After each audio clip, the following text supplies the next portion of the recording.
శ్రీ సచిదానంద సమర్థ సద్గురు సాయినాథ్ మహారాజు కీ జై. బాబాగారి ప్రతిచర్య విశిష్టం అనే కోణంలో మరికొన్ని బాబాగారి చర్యలని, వానిలో దాగి ఉన్న అంతరార్థాన్ని, విశిష్టతని ఈరోజు ఈ సత్సంగంలో ఈ వీడియో ద్వారా దర్శించుకుందాం. బాబాగారు స్ఫురింప చేసినంత మేరకు ఇది ప్రధానం. 23వ అధ్యాయంలో ఒక యోగాభ్యాసి నానాసాహెబ్ చంద్రకర్తో కూడా బాబాగారి దర్శనానికి వస్తారు. యోగాభ్యాసి ఆయన పతంజలి యోగాన్ని అభ్యసిస్తూ ఉన్నాడు. దీన్నే అష్టాంగ యోగం అని కూడా అంటారు. పతంజలి మహర్షి ప్రపంచానికి మనందరికీ అందించినటువంటి ఒక వారి అనుగ్రహం అది, వారి ప్రసాదం అది. ఈరోజు యోగా చేసి చాలామంది ఆరోగ్యంగా ఉన్నామనంటే దీనికి వారి ప్రసాదమే అది. పతంజలి యోగం అంటారు కదా, అష్టాంగ యోగం అది. అందులో 8 భాగాలు ఉంటాయి, అంటే 8 స్థాయిలు. శమము, దమము, ఆసనము, ప్రాణాయామము, ప్రత్యాహారము, ధ్యానము, ధారణ, సమాధి అనే ఈ 8 రకాల మెట్లు ఉన్నాయి అందులో.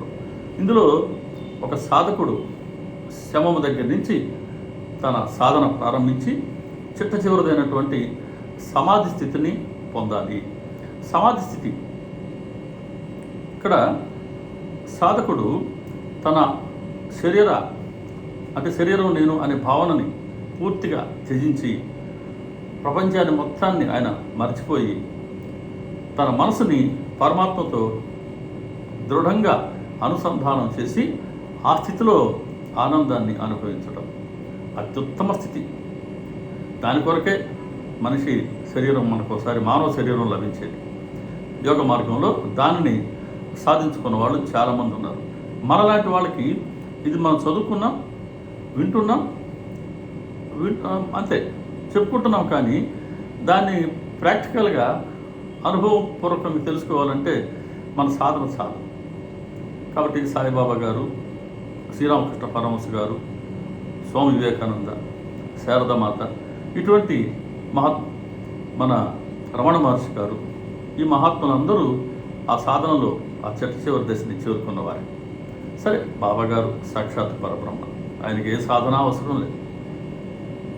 ఈ యోగాభ్యాసం కూడా ఈ పతంజలి యోగంలో ఆయన చిట్ట చివరిదైనటువంటి సమాధి స్థితిని పొందాలి అని ప్రయత్నం చేస్తున్నాడు.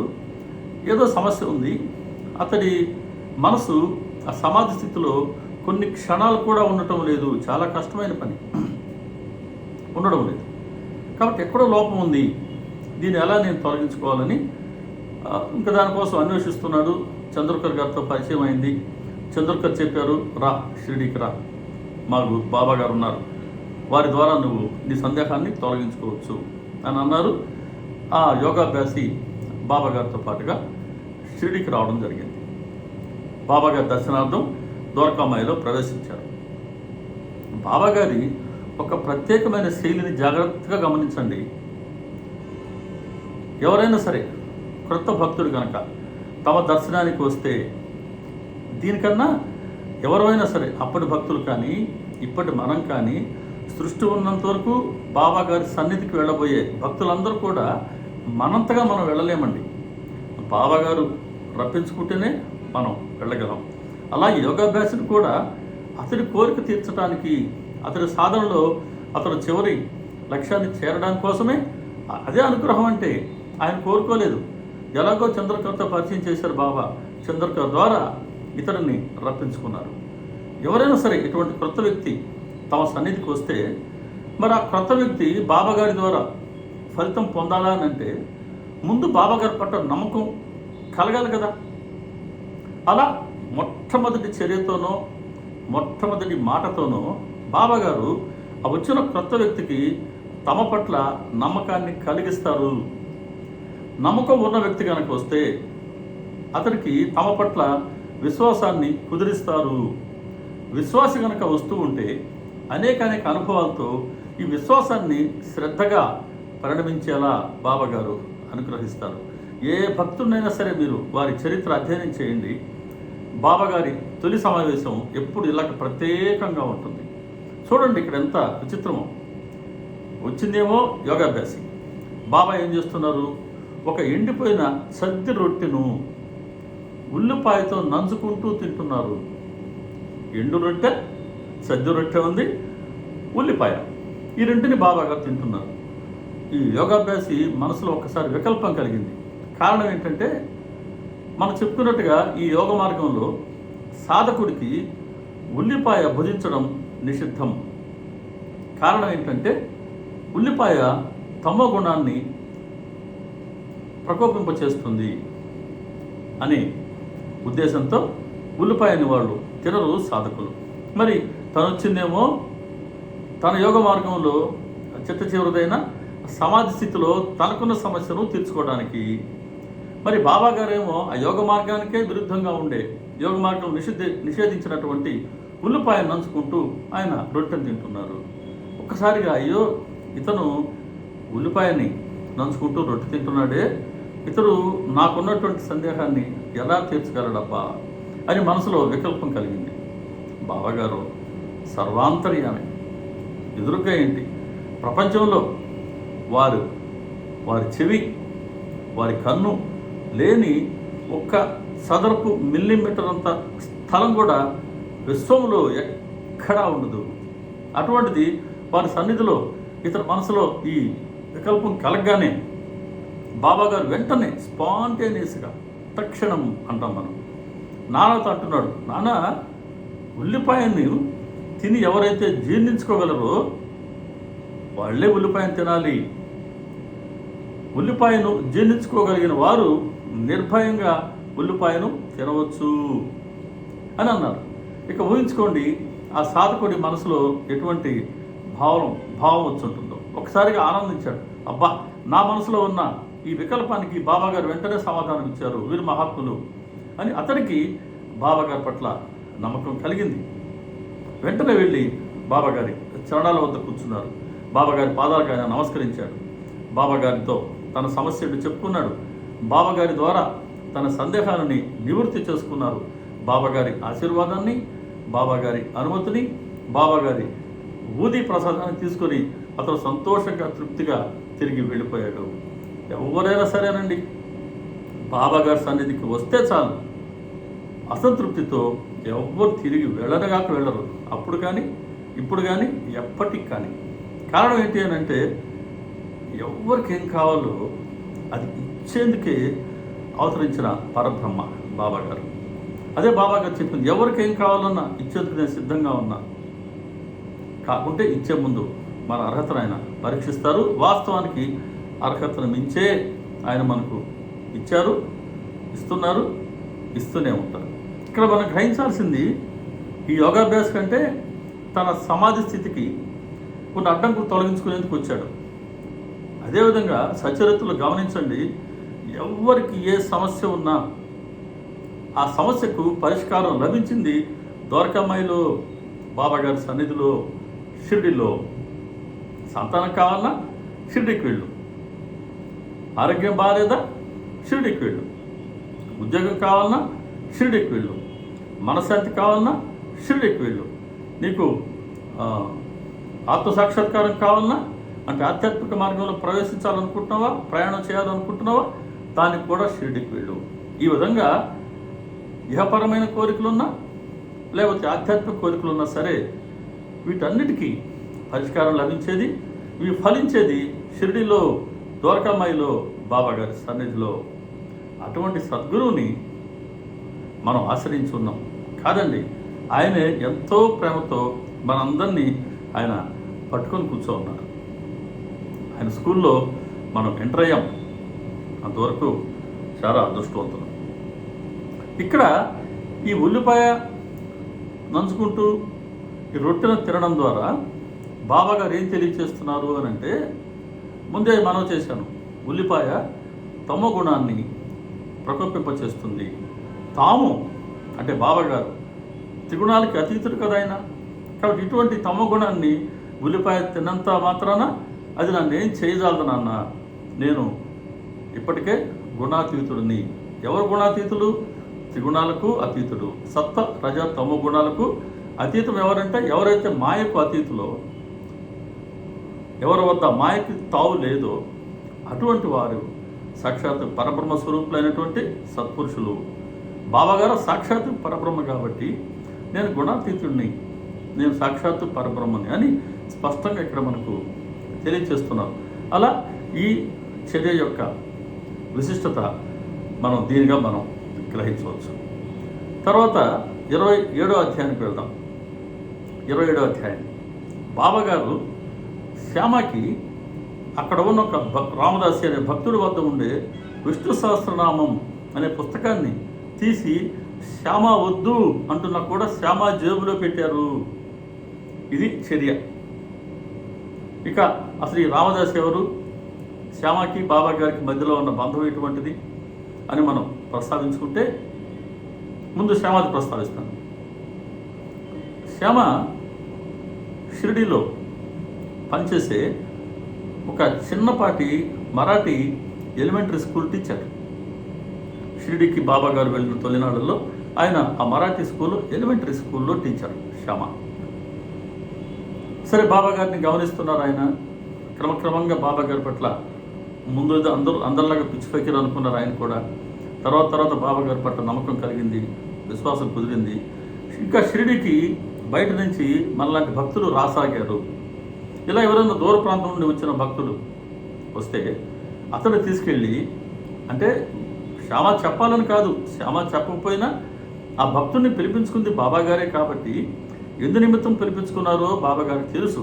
అయినా సరే శ్యామ వాళ్ళని తీసుకెళ్ళి దేవా అని పిలిచేవారు శ్యామ బాబాని.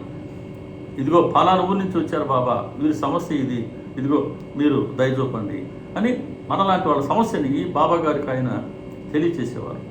అలా అప్పట్లో చాలామంది భక్తులకి ఇలా నిష్కామ సేవ చేశారు శ్యామ. అందుకే శ్యామ అంటే నిష్కామ అని ఒక సాధువు చెప్పాడు ఒక సత్సంగంలో, నాకు బాగా గుర్తుండిపోయిన మాట. శ్యామ అంటే నిష్కామ. సరే, ఇటువంటి శ్యామ రాను ఉద్యోగాన్ని పూర్తిగా వదిలివేసి తన మొత్తం సమయాన్ని బాబాగారి సన్నిధిలో ఇటువంటి భక్తుల నిష్కామ సేవకే, వాళ్ళ సేవ కోసమే ఆయన అంకితమైపోయారు. ఇది కాక రోజు శ్యామ చేసే ఇంకో పని ఏంటంటే మధ్యాహ్న హారతి అయిపోయిన తర్వాత ప్రసాద వితరణ చేసేవారు. బాబాగారు గోడ కానుకొని కూర్చుంటే నింబారికి బాబాగారు కుడివైపు ఎడమవైపు భక్తులు కూర్చునేవారు. ఆ పళ్ళేళ్ళలో ఆ రోజు వచ్చినటువంటి బాబాగారి ప్రసాదాలన్నింటినీ వడ్డించేవారు. ఆ వడ్డన చేసేది శ్యామ చేశారు, శ్యామగారి పెదనాన్న నానసాబు నిమోన్కర్, ఈ ఇద్దరు ఈ సేవ చేసేవారు శ్రద్ధగా. ఇటువంటి సేవకుడు శ్యామ. అందుకే అంటాం, ఎలాగైతే ఈశ్వరుడి ముందు నందీశ్వరుడు ఉంటారో అలాగే ఎప్పుడు మన బాబాగారి సన్నిధిలో శ్యామ ఉంటారు. సచరిత్రలు చెప్తారండి, అంటే బాబాగారి మాట ఇది. శ్యామకు బాబాగారిపై అపరిమితమైన భక్తి ఉన్నట్లే బాబాకు శ్యామగారి పట్ల అత్యంత ప్రేమ. శ్యామకు భక్తి ఉంది, బాబాగారికి ప్రేమ ఉంది. అలాగే శ్యామకు బాబాపై ప్రేమ, అందువల్ల బాబాగారికి శ్యామపై దయ. శ్యామ వెర్రివాడే కావచ్చు అన్నారు బాబా. శ్యామ మా శ్యామ అంటాడు, మా శ్యామ వెర్రివాడే కావచ్చు, అందుకే అతనిపై నాకు మమకారం. కాబట్టి బాబాగారికి శ్యామ పట్ల ప్రేమ ఉంది, దయ ఉంది, మమకారం ఉంది. మమకారం తల్లికి తండ్రికి బిడ్డ పట్ల ఉంటుంది. అలా తల్లి తండ్రి రెండు అయినట్టే బాబా కేవలం శ్యామ పట్లే కాదు మమకారం. ఎవరైతే అంటే వెర్రివాడు అన్నారు బాబా. వెర్రివాడంటే ఏమనంటే ఇతర ప్రాపంచిక విషయాల జోలికి వెళ్లకుండా ఇదిగో ఇటువంటి నిష్కామ సేవ చేసుకుంటూ తనపై పూర్తిగా ఆధారపడి ఉన్నారు, తన ఆజ్ఞను పాటిస్తూ ఉన్నాడు, అంతే. కాబట్టి అలాగని మనం కూడా బాబాగారు సేవ చేసుకోగలిగితే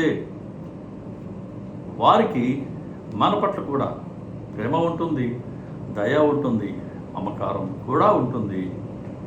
ఇది మనందరికీ వర్తిస్తుంది. కాబట్టి మనం కూడా బాబా గారి పట్ల భక్తితో ఉండాలి, ప్రేమతో ఉండాలి, వారి పట్ల మనం శరణగతితో ఉండాలి.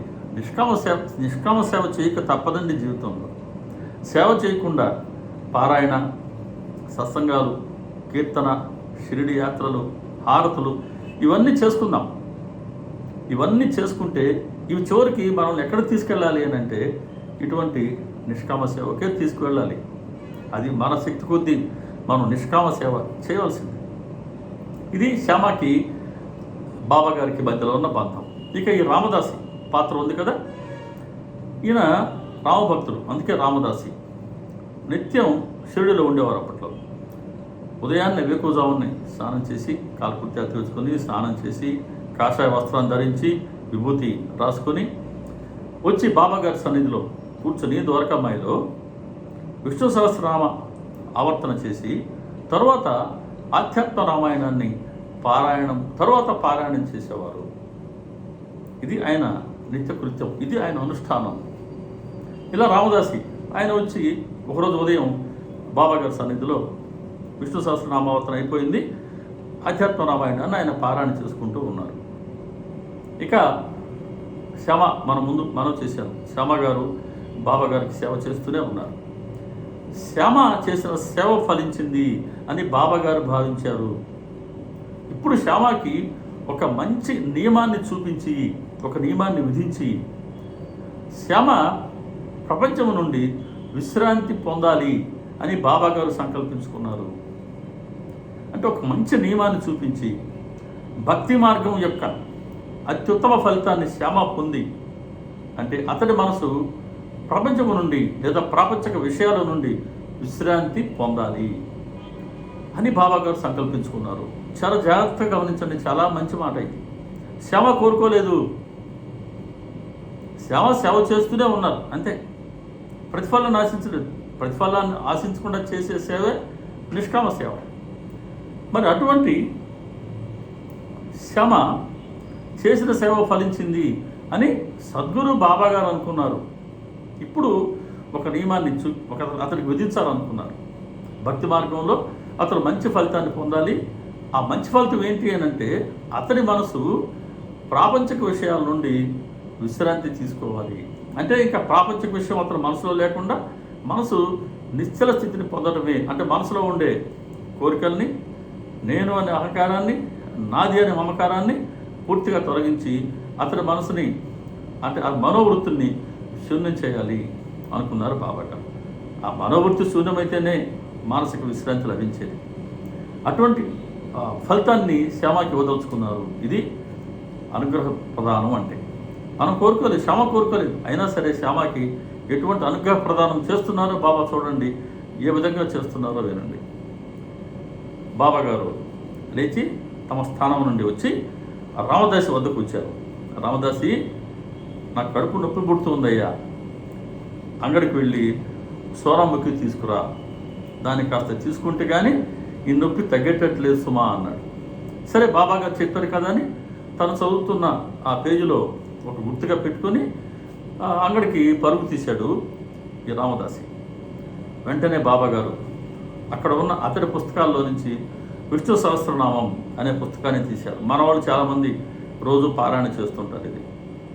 అది తీసుకుని వచ్చి శ్యామకి ఇస్తున్నాడు. శ్యామ, ఇది నీవు తీసుకో, ఇది చాలా మంచి పుస్తకం శ్యామ, అందుకని నేను దీనిని నీకు ఇస్తున్నాను. ఆయన పుస్తకం రామదాస్ది, దాన్ని అక్కడ తీసుకున్నారు.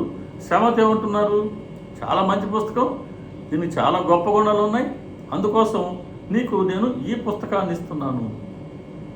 ఆ పుస్తకం ఎంత గొప్పదని చెప్తున్నారు బాబా అంటే, బాబా మాటల్లో, ఒకప్పుడు నా గుండె దరదరలాడింది, నా ప్రాణం రెపరెపలాడింది, నాకు చాలా బాధ కలిగింది, అసలు ఈ జీవుడు ఇంకా బ్రతకడేమో అనిపించింది. అప్పుడు ఈ పుస్తకం నాకు ఎలా సహాయపడిందో తెలుసా శ్యామ?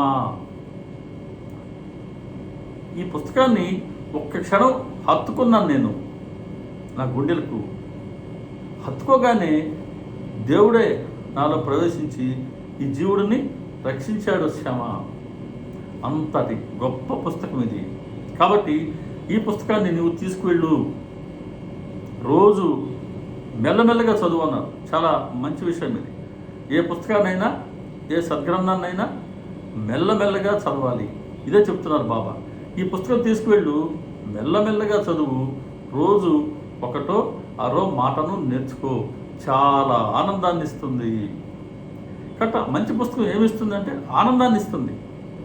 ఎప్పుడు మెల్లమెల్లగా చదివితే. రోజుకి ఒకటో అరో ఆ మంత్రాన్ని నేర్చుకోమన్నారు, ఆ నామాన్ని నేర్చుకోమన్నారు. సహస్రనామం, విష్ణు సహస్రనామం 1000 నామాలు. 1000 నామాలు రోజుకి ఒక్కటి నేర్చుకుంటే 1000 రోజులు పట్టింది. రోజుకి అర్ధనామమే నేర్చుకుంటే 2000 రోజులు పడుతుంది. అంటే అన్ని రోజులు అనుష్ఠానం చేస్తే ఆ గ్రంథంలో ఉన్నటువంటి దైవశక్తి మనలో ప్రవేశిస్తుంది. అంటే ఆ బోధ మన మనసు గ్రహిస్తుంది, దాన్ని మనం ఆచరిస్తాం. అలా ఆ గ్రంథంలో ఉన్నటువంటి ఆధ్యాత్మిక శక్తి మనకు లభించి మనం ఉద్ధరించబడతాం. తద్వారా చక్కటి ఆనందాన్ని పొందగలము. ఇది ఏ సద్గ్రంథాన్నైనా మనం చదవలసినటువంటి విధానం అయితే అది హడావిడిగా చదవకూడదు, చాలా నెమ్మదిగా చదవాలి.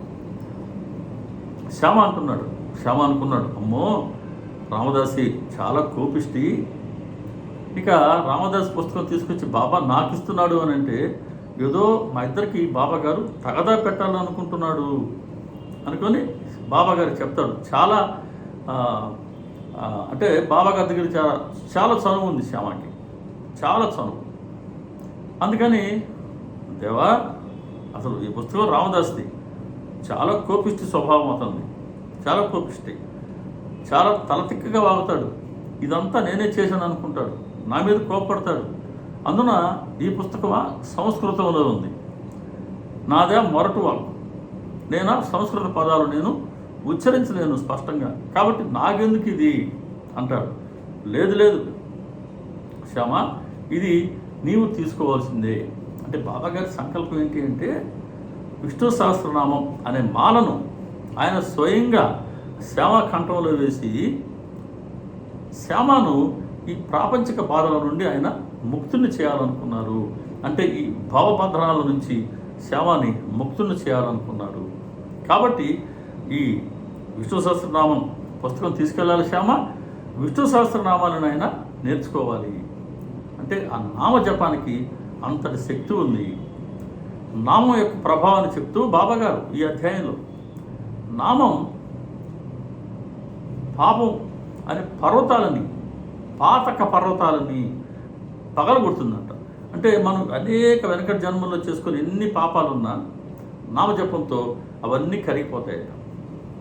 అలాగే కోటి చెడు వాసనలు ఉన్నా సరే వాటన్నిటినీ పెకిలించి వేస్తుంది, బంధనాలను విడగొడుతుంది.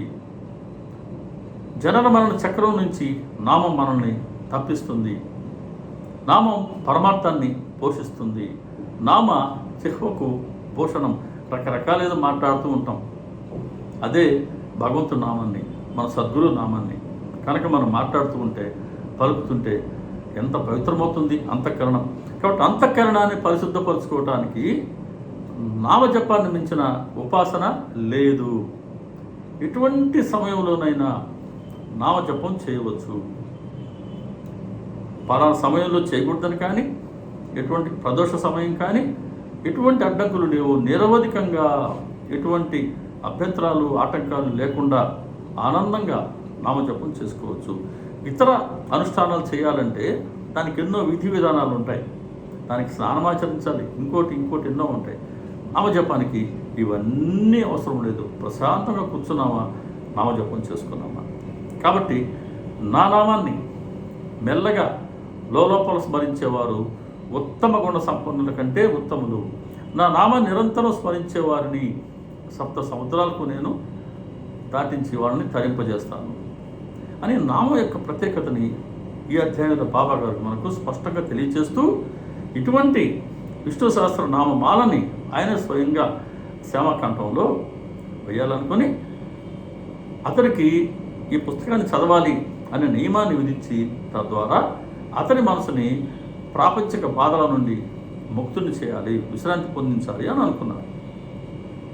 సరే, బలవంతంగా బాబాగారే శ్యామ జేబులో ఈ పుస్తకాన్ని ఉంచారు. ఇక కాసేపటికి రామదాసి అంగడికి వెళ్ళాడు, సోనామికి తీసుకొచ్చారు. అన్నా చెంచనికరని ఒక భక్తుడు ఉండేవారు. ఆయన రామదాసి చివరి చెప్పేశాడు, నీ పుస్తకాన్ని శ్యామకి ఇచ్చేశాడు బాబా అని. వెంటనే ఎంత కోపం వచ్చిందంటే రామదాసికి నిగ్రహించుకోలేనంత క్రోధావేశం వచ్చేసింది. ఇక బాబాగారి ముందే శ్యామపై చిట్టను కురిపిస్తున్నాడు. గమనించండి, క్రోధం ఎటువంటి అడ్డంకో. ఏ సద్గురువు బాబాగారి సన్నిధిలో నేను రోజు కూర్చొని మనం ముందే చెప్పుకున్నట్టుగా విష్ణు సహస్రనామావర్తనం చేస్తున్నాడు, ఆధ్యాత్మ రామాయణాన్ని పారాయణ చేస్తున్నాడు. అదే సద్గురు చెప్పారు వెళ్ళి సోనామికి తీసుకురాని. తీసుకొచ్చిన వ్యక్తి పోనీ బాబాగారి ముందు సోనామికి సమర్పించి తర్వాత మాట్లాడవచ్చు. లేదు, బాబాగారు ఇచ్చిన ఆజ్ఞను కూడా మర్చిపోయాడు. శ్యామ మీద చాలా క్రోధావేశంతో మాట్లాడుతున్నాడు, చిత్తను కురిపిస్తున్నాడు. చూడండి, క్రోధం గురువుకి మనల్ని ఎంత దూరంగా తీసుకెళ్తుందో, ఎంత మరపులో ఉంచుతుందో. గురువాజ్ఞను పాటిస్తే ఎరుకులో ఉంటాం, గురువాజ్ఞను కనుక మర్చిపోతే మనం మరపులో ఉంటాం. కామం, క్రోధం, లోభం ఇవి ప్రధానమైన అడ్డంకులు. ఇవి కానీ మనలో ప్రకోపించాయా మనం ఇలాగే దూరం అవుతాం. ఇప్పుడు క్రోధం అనే పొర అతని మనసుని, కంటిని కప్పేసింది. శ్యామ మీద విరుచుకుపడుతున్నాడు. శ్యామ, బాబాగారి కడుపు నొప్పని ఈ నాటకం అంతా నువ్వే ఆడించావు, బాబాగారిని నువ్వే పురుగొల్పావు, నీ కళ్ళు నా పుస్తకంపై పడ్డాయి, నా పుస్తకాన్ని కాజేయాలని నువ్వు ఇదంతా చేస్తూ ఉన్నావు. నేను వీరుణ్ణి, నేను రామదాసుని, నేను నిర్భయుణ్ణి. నా పుస్తకం తిరిగి నాకు ఇవ్వకపోతే ఇక్కడే తల బ్రద్దలు కొట్టుకుని రక్తాన్ని చిందిస్తాను అని ఎంతో ఆవేశంతో మాట్లాడుతున్నాడు బాబాగారి సన్నిధిలో. శ్యామ చాలా శాంతంగా చెప్తున్నాడు, రామదాసి, నేను నిజంగా ఈ పుస్తకం కావాలని అడగలేదు. నువ్వు నిందని నాపై వృధాగా వేయొద్దు.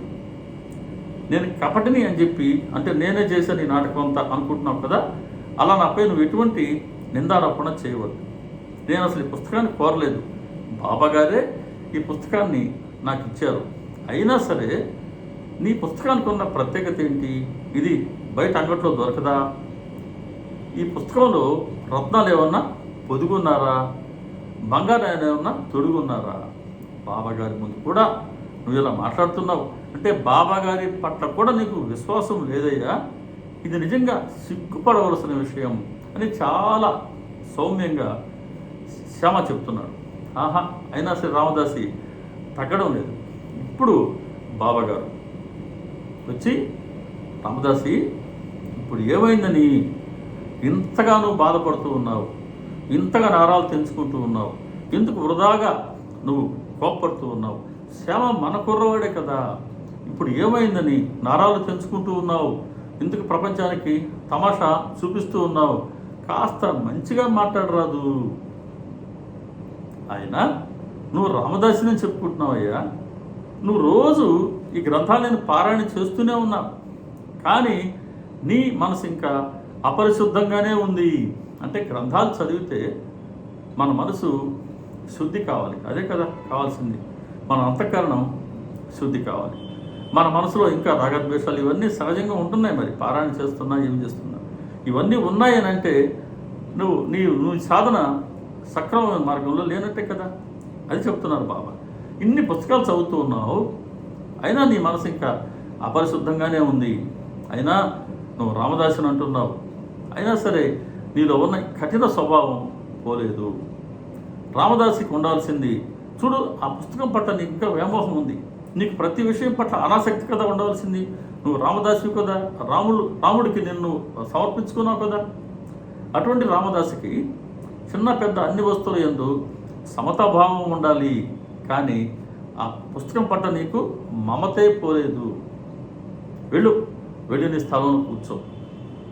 అయినా నీ పుస్తకం శ్యామకి నేను ఇచ్చాను, నీకు విష్ణు సహస్రనామం నీకు కంఠస్థం కదా, నీకు పూర్తిగా నీకు వచ్చు కదా. నీ పుస్తకాన్ని శ్యామకి ఇస్తే శ్యామ చదువుకుంటే అది అతనికి మంచి చేస్తుంది, నీకు కూడా మంచిదే కదా. గుర్తుపెట్టుకో, బయట పుస్తకాలు ఎన్నైనా దొరుకుతాయి, కానీ మంచి మనసుండే వ్యక్తి లభించడు. పో, వెళ్ళి నీ స్థలంలో కూర్చో అని అతన్ని నెమ్మదిగా బాబాగారు ఇలా బోధించి పంపించారు. బాబాగారు చెప్తున్నారు కాబట్టి కాస్త శాంతించినప్పటికీ మనిషి ముఖం ఎర్రబారింది. శ్యామ వైపు చూశాడు. శ్యామ, ఇదిగో చెప్తున్నా, నా పుస్తకానికి బదులు, అంటే నా విష్ణు సహస్రనామ పుస్తకానికి బదులుగా నేను 5 పంచరత్న గీత పుస్తకాలు తీసుకుంటాను. పంచరత్న గీత పుస్తకాలు 5 తీసుకుంటాడట. దానికి బదులుగా ఇదే కదా కామిక కర్మ. ఒక పని చేస్తున్నాం, దానికి తిరిగి మనం ప్రతిఫలాన్ని ఆశిస్తే ఇది కామిక కర్మ. ఇది కాదు గురువు సన్నిధిలో చేసుకోవాల్సింది. శ్రమ చేసినట్టుగా నిష్కామ సేవ చేసుకోవాలి. అప్పుడే గురు అనుగ్రహం మనకు లభిస్తుంది. సరే, ఇతనిలో ఉన్న క్రోధం కాస్త తగ్గింది. ఒక్క విష్ణు సహస్రనామ పుస్తకానికి బదులుగా 5 పంచరత్న గీతలను నేను తీసుకుంటాను అన్నారు. శ్యామ కూడా చాలా సంతోషం అండి, 5 ఏంటి 10 పుస్తకాలు ఇస్తాను మీకు అని అన్నారు. సరే, అంతటితో ఆ తగు ముగించాం. అంతటితో తగు ముగిసిపోయింది. ఇక్కడ విశిష్ట చర్య ఏంటి? ఒక్క చర్య వల్ల చూడండి, శ్యామక ఒక నియమాన్ని ఇచ్చారు బాబా. ఎప్పుడు ఇచ్చారు? శ్యామ సేవ ఫలించింది అని బాబా గారు తలిస్తే, శ్యామ అనుకుంటే కాదు, మన సేవ ఫలించిందని గురువుగారు అనుకోవాలి, మనం అనుకుంటే కాదు. అందుకే సహనము అన్నారు. మనం బాబాగారు ఏ సేవనైతే మనకిచ్చారో ఆ సేవ చేస్తూ ఉండవలసిందే. నేను 5 ఏళ్ళ నుంచి చేస్తున్నా, 10 ఏళ్ళ నుంచి చేస్తున్నా, 15 ఏళ్ళ నుంచి చేస్తున్నా, 20 ఏళ్ళ నుంచి చేస్తున్నా కాదు. ఆ కాలంతో మనకు నిమిత్తం ఉండకూడదు. ఆ కాలంతో నిమిత్తం లేకుండా బాబాగారు మనకు ఇచ్చినటువంటి ఆ సేవను చేస్తూ ఉండటమే సహనం.